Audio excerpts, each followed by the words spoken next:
তো 5 নম্বর অঙ্কতে কি বলা হয়েছে যে cot theta is equal two 2 বলে দিয়েছে। কোশ্চেন নাম্বার 5 বলেছে cot theta is equal two 2। Okay, so তা আমরা cot theta is equal two 2 আছে, 2 কে তো আমরা এটাও লিখতে পারি না, 2/1।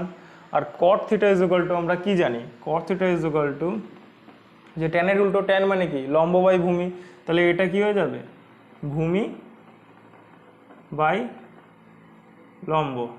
ওকে, তো একটা সমকোণী ত্রিভুজের ক্ষেত্রে কি হয়, এই ধরো একটা সমকোণী ত্রিভুজ, তো এই ত্রিভুজের ক্ষেত্রে আমি যদি এই অ্যাঙ্গেলটাকে যদি থিটা ধরি, তাহলে এটা কি, এটা হচ্ছে ভূমি, ঠিক আছে, এটা হচ্ছে ভূমি, এটা হচ্ছে লম্ব, আর এটা অতিভুজ, সব থেকে বড় বাহু ওটা, তাই এটা অতিভুজ।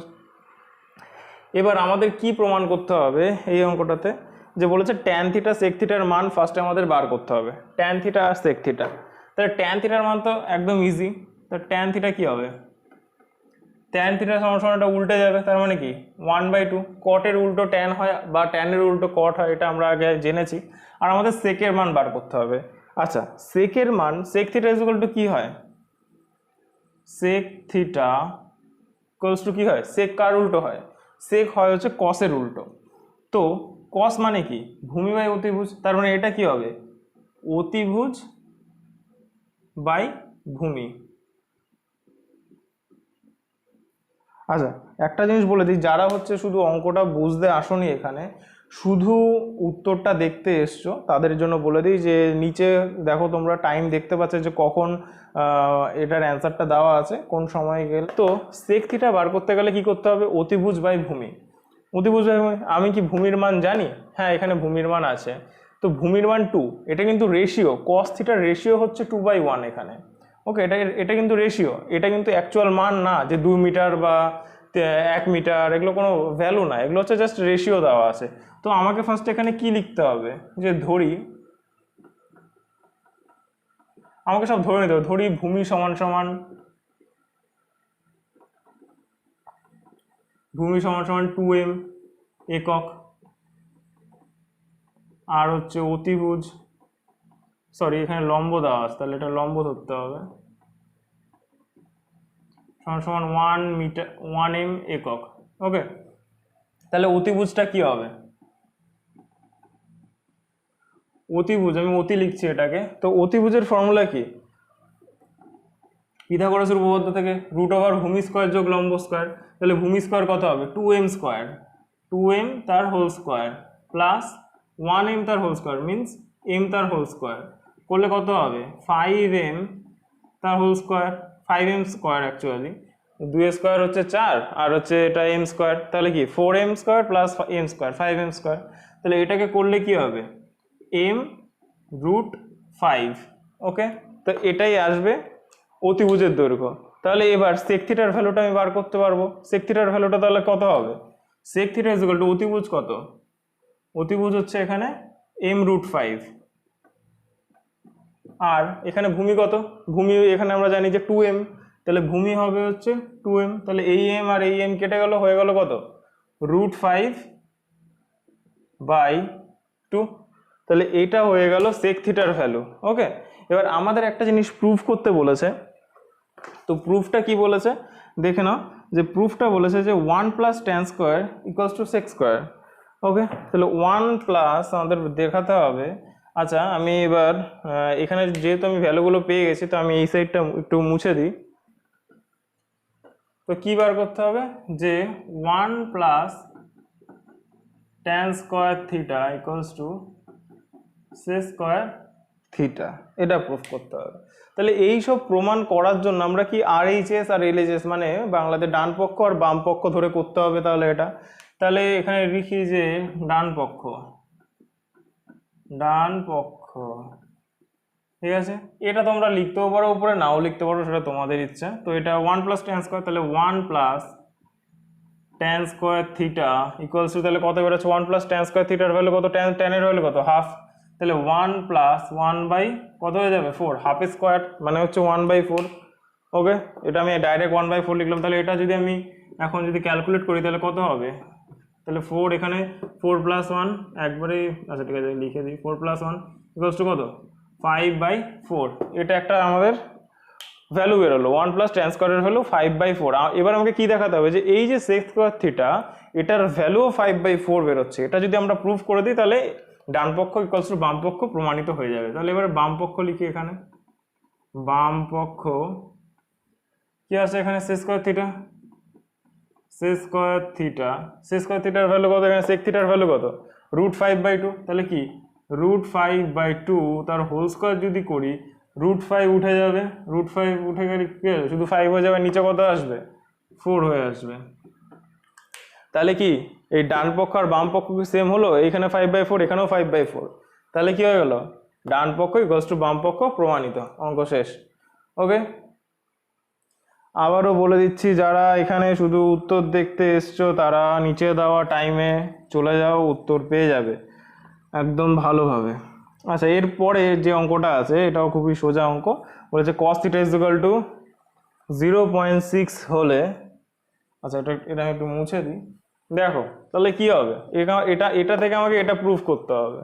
সেটা প্রুফ করার দরকার নেই আমাকে, আমি শুধু এই ভ্যালুটা ইকুয়ালস টু 0 দেখিয়ে দিলেই আমার হয়ে যাবে। তো এটার জন্য আমার কিসের ভ্যালু লাগবে, সাইনের ভ্যালু লাগবে আর ট্যানের ভ্যালু লাগবে। আচ্ছা, সেই আবার আমরা সেই সমকোণী ত্রিভুজের সমকোণী ত্রিভুজ ধরতে পারি। তাহলে cos θ = এটাকে তো এরকমও লেখা যায় না, 6/10। এই দশমিক উঠিয়ে দিয়ে নিচে 10 বসিয়ে দিলাম।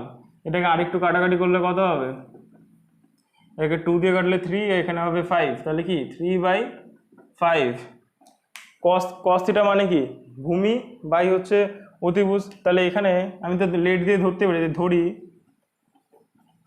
আমি হচ্ছে সাইনের ভ্যালু আর ট্যানের ভ্যালু বার করবো এখান থেকে। তাহলে ধরি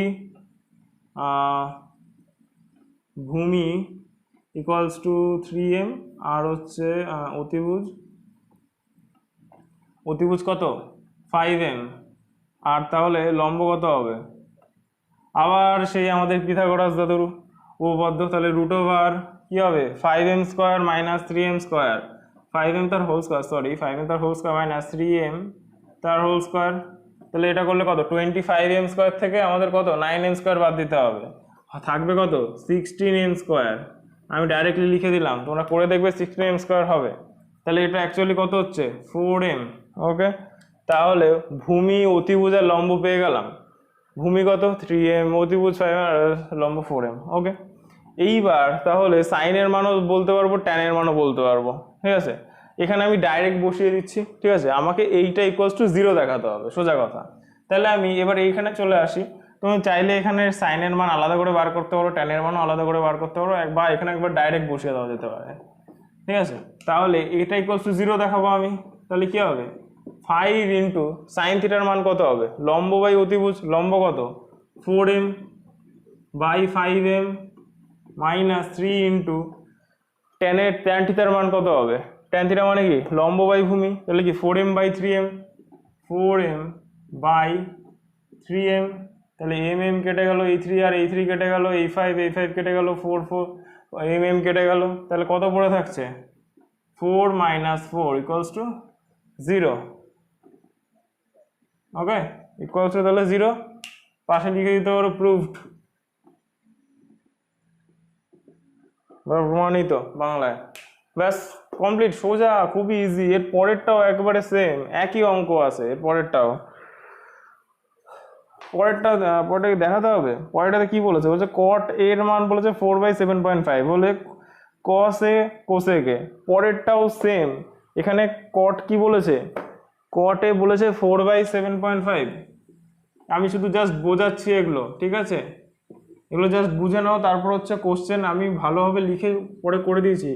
cos a = কত বলেছে, 4/7.5, 7.5।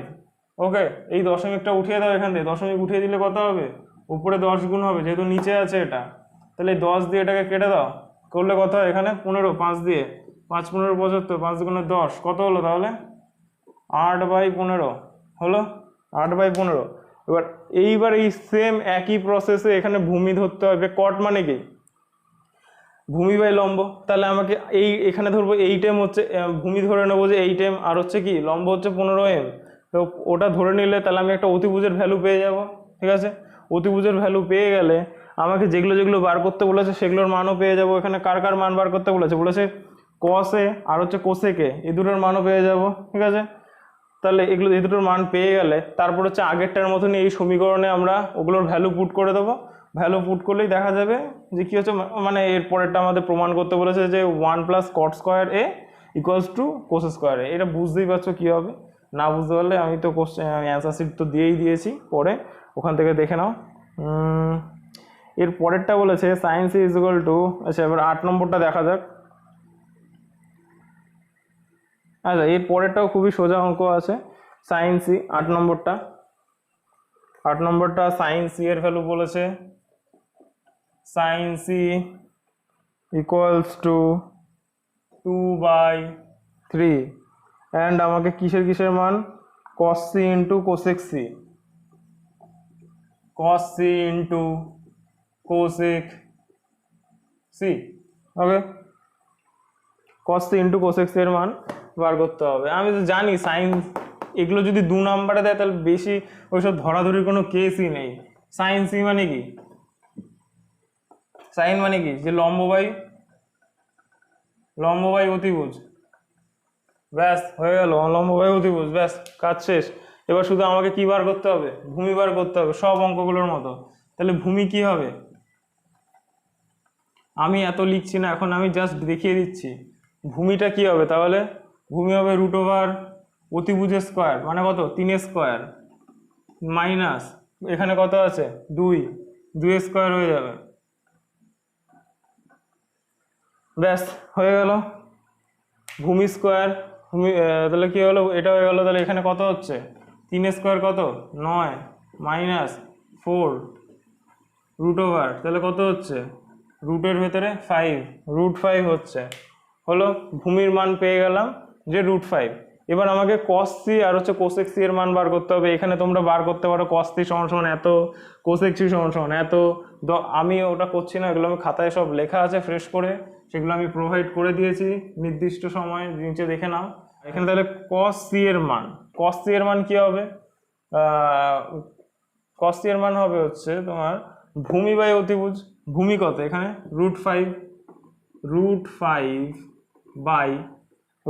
বাই কি করতে হবে, √5 ভূমি বাই অতিভুজ, তাহলে 3 ইন্টু কোসেক কার উল্টো হয়, সাইনের উল্টো হয়। সাইনের মান কত, এটা আছে 2/3, তাহলে ওটার মান কত হবে 3/2 হয়ে যাবে, বোঝা যাচ্ছে। এই 3 কেটে গেল, হয়ে গেল √5/2। This is the answer. তো এখানে বলেছে ফার্স্ট অঙ্ক বলেছে tan a এর মান সর্বদা 1 অপেক্ষা বড় হবে। তাহলে তোমরাই বলো tan a এর মান কি সবসময় 1 অপেক্ষা বড় হতে পারে? আরে tan 45 ডিগ্রি, ঠিক আছে, tan 45 ডিগ্রি এটার ভ্যালুই তো 1, তা এটা কি 1 অপেক্ষা বড় হচ্ছে নাকি, এটা তো 1 এর সমান হচ্ছে, হয়ে গেল। তো tan 30 ডিগ্রির মান কত 1/√3, এটা কি 1 অপেক্ষা বড়? 1কে তো কোনো কিছু দিয়ে সামথিং কোনো একটা ছোট্ট একটা জিনিস দিয়ে ভাগ করা হয়েছে, তাহলে সেটা কি আর 1 থাকবে? এটা পয়েন্ট সামথিং হয়ে যাবে, তাহলে 1-এর থেকে ছোট হয়ে যাচ্ছে। তো তাহলে যুক্তিটা তোমার যুক্তি এটাই দেবে যে tan 45 tan 30 মান এরকম পাশে লিখে দেবে, ব্যাস তাহলেই হয়ে গেল যে tan এর মান সর্বদা 1 অপেক্ষা বড় হতে পারে না। এরপর 2 নম্বরটা কি বলেছে, cot এর মান সর্বদা 1 অপেক্ষা ছোট। আচ্ছা এটাও ভুল, cot a বলেছে cot এর মান সর্বদা কি বলেছে <1, এটা কি সম্ভব কোনোদিন? cot এর মান বলেছে 1-এর থেকে সবসময় ছোট হবে। আরে বাবা cot 45 ডিগ্রির মানই তো 1 হচ্ছে, তাহলে এটা কি করে 1-এর থেকে সবসময় ছোট হয়? 1-এর সমানই তো হয়ে যাচ্ছে এখানে। এটা একটা এক্সাম্পল দিয়ে হয়ে গেল যে cot 45 এর মান 1 হচ্ছে, তাহলে 1-এর থেকে তো সবসময় ছোট হবে এর কোনো মানে নেই এখানে, বোঝা গেল যে বলেছে cot এর মান সর্বদা 1 অপেক্ষা ছোট হবে, তাহলে এটা পুরোপুরি ভুল। এরপর বলেছে যে একটি কোণ থিটা এর জন্য sin θ = 4/3 হতে পারে। বলেছে কি বলেছে, অত কিছু দেখার দরকার নেই, বলেছে sin θ = 4/3। এটা কি পসিবল কোনোদিন? আমরা কি জানি যে 4, এটা সাইনটার সমান কি লম্ব বাই অতিভুজ, অতি লিখছি আমি এটাকে, অতিভুজকে, বুঝে নেবে। তাহলে কখনো কি অতিভুজ কি লম্বর থেকে ছোট হতে পারে? অতিভুজ 3 আছে, লম্ব আছে 4, এটা কি কোনোদিন পসিবল হয়? একটা ত্রিভুজের সব থেকে বড় বাহুটাই তো অতিভুজ, তাহলে 3 আর এখানে আছে 4, তার মানে কি অতিভুজটা কখনোই ছোট হতে পারে না লম্বর থেকে। তাহলে এইটাও ভুল দেওয়া আছে, বিবৃতিটা মিথ্যে। যুক্তি দিয়ে দেবে এটা যে অতিভুজ কখনোই লম্বর থেকে ছোট হতে পারে না। আচ্ছা, এর পরেরটা দেখো, বলেছে সেক আলফা সমান সমান 12/5, আর সেক আলফা মানে কত? অতিভুজ বাই ভূমি। সেক মানে তো অতিভুজ বাই ভূমি। তাহলে কি আছে? অতিভুজ 12 আর হচ্ছে 5, ভূমি আছে 5। মানে এরকম একটা যদি ত্রিভুজ হয়, একটা, এটা আমি মানে আঁকা আমার খুবই তো দারুণ, খুব আঁকা, দেখতেই পাচ্ছ তো। এটা ধরে ভেবে নাও এটা একটা সমকোণী ত্রিভুজ, এটা হচ্ছে সমকোণ। আর হচ্ছে বলেছে অতিভুজ কত? 12, আর ভূমি কত বলেছে? 5, এটা 1, ঠিক আছে। তাহলে এটা তো পসিবল হতেই পারে না, এটা তো অস্বাভাবিক কিছু না। তাহলে কি এই যুক্তিটা সত্য? এরপর কি বলেছে? একটি কোণ বিটা এর জন্য কোসেক বিটা সমান সমান 5/3। কোসেক বিটা সমান সমান কত বলেছে? 5/13। আচ্ছা, কোসেক কার উল্টো হয়? সাইনের উল্টো হয়। সাইন মানে কত? লম্ব বাই অতিভুজ। তাহলে এটা কি? অতিভুজ বাই অতিভুজ বাই কি? কোসেক হচ্ছে সাইন, সরি, অতিভুজ বাই লম্ব হবে। তাহলে এটা অতিভুজ বাই লম্ব। হাসি পাচ্ছে দেখে। লম্ব কি কখনো অতিভুজের থেকে বড় হতে পারে? লম্বর রেশিও কত? 13 আছে। অতিভুজ কত আছে? 5 আছে। পসিবলই না এটা, ঠিক আছে। ব্যাস, খতম। এরপর কি বলেছে? বলেছে একটি কোণ থিটা এর জন্য কস থিটা সমান সমান 3/5 হতে পারে। আরে এটা হতেই পারে, দেখো কস থিটা, ওকে। আমার হাতের লেখা দুর্দান্ত হাতের লেখা, তো বুঝতে না পারলে একটু কষ্ট করে বুঝে নি একটু। Cos theta is equal two কত? 3/5 দিয়েছে। 3/5। আচ্ছা, কস থিটা মানে কি? ভূমি বাই অতিভুজ, ভূমি বাই কি? অতিভুজ, ঠিক আছে। তাহলে কি অতিভুজ তো ভূমির থেকে বড় হতেই পারে, এটা তো পসিবল না? তার মানে কি এটাও পসিবল যে হ্যাঁ, একটি কোণ থিটার জন্য কস থিটা ইকুয়ালস টু 3/5 হতেই পারে।